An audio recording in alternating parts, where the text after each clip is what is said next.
बड़ी खबर आई उत्तराखंड से, जहां कांग्रेस को बड़ा झटका लगा। राज्य में महिला कांग्रेस के अध्यक्ष ही कांग्रेस छोड़कर बीजेपी में शामिल होंगे। माना जा रहा है कि बीजेपी छोड़कर कांग्रेस में आए यशपाल आर्य से वो नाराज थी। राज्य में महिलाओं को टिकट देने की मांग भी वो कांग्रेस हाईकमान से लगातार कर ही रही थी,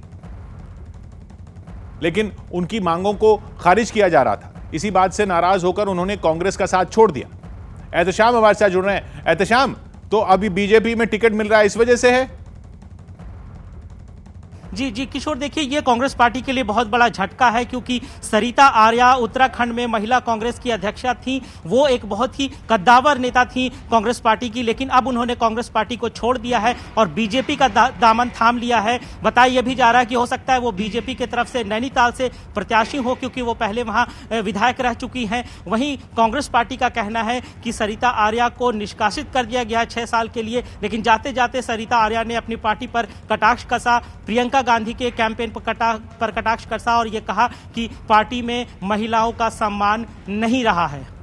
तो उत्तराखंड में चुनाव से पहले यह कांग्रेस के लिए एक बड़ा झटका माना जा रहा है। खुद महिला कांग्रेस की प्रदेश अध्यक्ष ही बीजेपी में शामिल हो गई। उनका दावा है कि उत्तर प्रदेश में लड़की हूं लड़ सकती हूं का नारा देने वाली कांग्रेस उत्तराखंड में महिलाओं को उनका हक नहीं दे रही। और सबसे बड़ा हमला प्रियंका गांधी पर किया, जो यूपी में 40% टिकटें महिलाओं को देने का दावा कर रही हैं। मैंने कहा 40% नहीं तो 20% टिकट दीजिए महिलाओं को।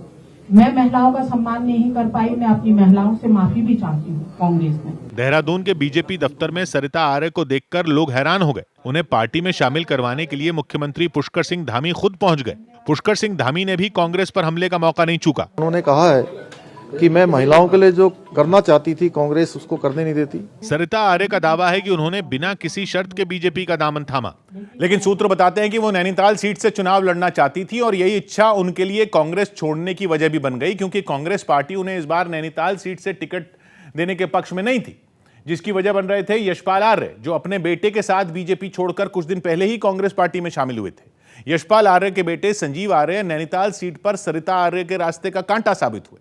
यह तय माना जा रहा था कि कांग्रेस पार्टी इस बार इस सीट पर सरिता के बजाय संजीव आर्य को टिकट देगी। सरिता आर्य इस सीट से चुनाव जीतकर 2012 से 2017 तक विधायक रह चुकी हैं, लेकिन 2017 में वो चुनाव हार गई थी।